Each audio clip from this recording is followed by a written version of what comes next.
And she just gets up and leaves. And they're following her outside of the station, but she really just walks away. And Sonu walks up to them. Chanyoung's a little surprised to see him there. And he was not really knowing what to say and just sort of said it was a long story, but Jin-suk says that he had seen Mijo and was worried and so followed her, I guess. um, and Chanyoung's just sort of voicing out like what basically like what has gotten into her? Why is she acting out? This is where I'm starting to realize, does she not know that she has cancer?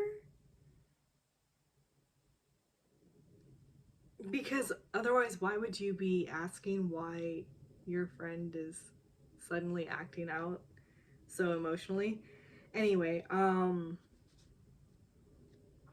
so she turns to Sonyu and she's like, please don't misunderstand. Like, this isn't how she normally is. And he just sort of waves her away and he's like, no, I mean, I know her enough to know that this is not the norm. um, and Chanyeong tells Jin-suk that he should really go and talk to his wife, and he asks like what about her, and she's like, oh, stop it, like focus on what's important. And she also sort of looks at Sonyu, who's standing over there, so he agrees he'll go, but he's gonna call her later and she better pick up is basically his tone of voice over there. um and then she just sort of turns to Sonyu, and after they awkwardly stand for a bit, she's like, are you a good drinker? Like, basically, I need a drink. So Jin Suk is now talking to his wife, and he flat out just tells her to drop the charges. And she's going on about how she wants to teach Mijo a lesson, which is like, okay. Um so anyway, we are getting this whole like, he's inquiring to her, what does she do to deserve getting hit? As in like, so anyway, it's sort of like, oh, okay, maybe she's not such a great person, because he is automatically leaping to, what did you do? So she tells him that if he keeps this up, she's not going to drop the charges, which you already stated you weren't going to. But anyway, um then Jin-suk hints that, do you think I'm just putting up with you out of ignorance?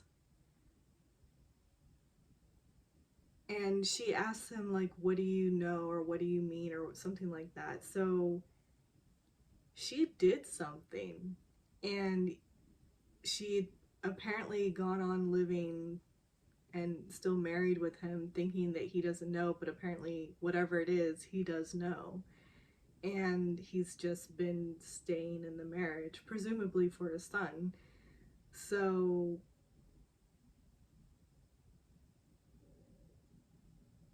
there's something there. um but anyway, he tells her this is a warning, drop the charges, and he leaves. So that's that. um So Chanyeong and Sonyu are having a drink, and Chanyeong just sort of wonders what happened to Mijo for her to act out in that way. And he tells her that he doesn't know, he was just worried. And that even her sister doesn't know, what happened. So Chanyeong sort of looks at him and she's like, I'll gently ask her later. And he's just sort of like, will you tell me after you find out? And she immediately is just sort of like, are you guys already dating? And then he just sort of like hesitantly laughs, and I think he says like, not yet, or something like, or maybe that was for someone she was with me, I'm not sure. But so anyway, she's then sort of like, can't you be a homme fatale? which I'd never heard. Like, you've heard femme fatale, of course, but home fatale, never heard that. But it seems obvious. And and she's like, come on, like, really impress her and make her stay so she doesn't go to the US. And he's like, I'm trying. Or like, I'll try my best. So anyway, he gets the stamp of approval from Chanyeong. I think the girls really love him. And what's not to love? You can tell that he's just, what a great guy. Yeah. This is where sort of the flashback comes back from the beginning, because Mijo is sitting in the dark in her apartment on the floor crying and sort of remembering that and just calling Chanyeong a fool, like, because she had lost. Anyway, moving on. Mijo's just sort of dazed at work and not focused at all, and her sister notices and sort of comes up behind her and gives her a hug and gently is asking her, like, what's wrong. And her sister, or Mijo, is just sort of like, I'm acting strangely, aren't I? And you know, I'm having a hard time. And her sister just sort of gently then is like, should we have dinner together? But Mijo says that she has plans and she can't, so her sister's just like, okay. And, you know, lets her go and sort of watches her walk off. And then she walks away, and we see that Sonyu had been at his door to his office, which was like across the room. I don't know if he heard or not, but he definitely saw. Um, Everyone's just worried about Mijo. She's in a really difficult position because apparently Chanyeong doesn't know that she has cancer, so now Mijo has to tell Chanyeong that she has cancer. Anyway, so Mijo is Googling about pancreatic cancer, and Sonyu sort of shows up with lunch. And it's spicy tteokbokki because he heard that she likes spicy food. And he's trying to keep up, but he's not handling the spice well, not at all. And so she just sort of gently laughs at him and is like, you should stop. Like, you look ridiculous. And he tells her something like, I'll gladly sacrifice my stomach to comfort you. Which I'm just like, oh. um,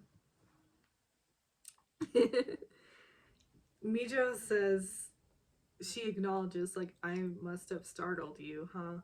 And he says, yes, she did.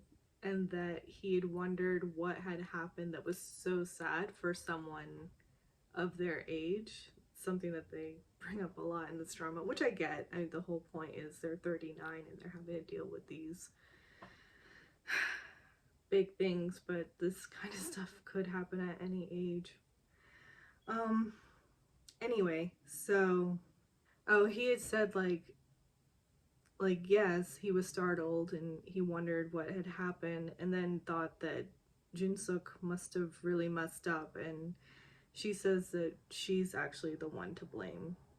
And he brings up the saving Chanyeong statement, the flashback that Jinsuk was having that we saw, and she's quiet for a moment, and so he's like, okay, I'll stop asking questions. So he changes the topic instead and says that he'd like to buy a gift for his sister, and what should he get? And she asks how old is his sister, and he says that she's 29. What did you like when you were 29? And she gets silent and then says her friends. And he's quiet for a moment and then says that I'm more unsure now, because he's obviously just getting these bits and pieces here and there, and he's trying to figure out what's wrong. Like, they all love her, So I don't know how she's holding it in herself for this long. But anyway, Chanyeong is heading out. Actually, she's going to go meet with her parents, and Mijo calls her while she's on her way and asks when she's going to be back, and she says she'll be back tomorrow. So she's just going for the day. And she shows up. Her parents have this restaurant. Her mother is nagging her. And her dad just sort of comes and is like, leave her alone, let her eat in peace. And then he has this giant thing of wine and so offers her a glass. Anyway, there's just the mother nags and stuff like that, but there's a lot of love over there, you can definitely see. And I mean, when I was watching this, I was still wondering, does she know? Is she coming to tell her parents? Like, what is going on? But nothing yet. Yeah, because over there, her mom was nagging her about marriage, and Chanyeong is promising to do everything but get married, and that not to worry, and she'll take care of them in their old age. And yeah, it's just like she's making these comments, so you have to think that she doesn't know, because if she did know, that'd be hella harsh.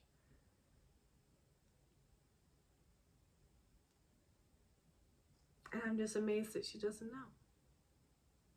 I really just could not wrap my head around that as I was watching this episode. It just... Anyway, okay, so Mijo instead meets with Juhi that night. She surprises her at work, and they go to a cafe, and Juhi has a sandwich, and she asks her, like, did you and Chanyeong have a fight? And Mijo asks her why does she ask that? Did Chanyeong reach out to her? And Juhi's like, no, it's just, it's written all over your face. And Mijo instead does admit that, no, but I did fight with Jin-suk's wife. So Juhi, of course, is asking, like, what happened? And she says that the wife was just running off her mouth and she couldn't take it anymore, and she slapped her. And Juhi's like, what did she say to make you slap her? And she says that, oh, I grabbed her hair too. But, you know, she does say that the wife said life is too short and called Chanyeong pathetic. And Juhi says that, well, from her point of view, she probably does see Chanyeong as a little pathetic. And sure, it was crossing the line a little bit, but don't you think your reaction was a little drastic? And, you know, basically, like, what about that made you so angry? And Mijo said the life is too short line, which confused Juhi. She was like, that's the one that got you upset? I would think the pathetic one was a little bit worse. But Mijo just sort of talks about, like, quietly but out loud, and says, how does she know anything about that? Basically, like, how dare she say that? So anyway, they're leaving, and Mijo asks to sort of sit down for a bit, and she's about to talk to Juhi when Juhi gets a call from her mom. And I wonder what Mijo was going to talk to her about. I wonder if she was going to bring up Chanyeong's illness, but Juhi gets off the phone with her mom, and Mijo asks, like, what's up? And Juhi's going to be taking her mom to a checkup in the morning, and she's always a little nervous to go because she's always worried that the cancer is going to come back. So her mom has survived cancer, and Mijo is beginning to say that, well, her surgery was successful, there's cures for lots of... And she sort of trails off because, I mean, I think we're getting the hint that for Chanyeong's illness, there isn't really much of one. She doesn't really say anything, and instead she's just like, huh, I'm suddenly tired, let's go.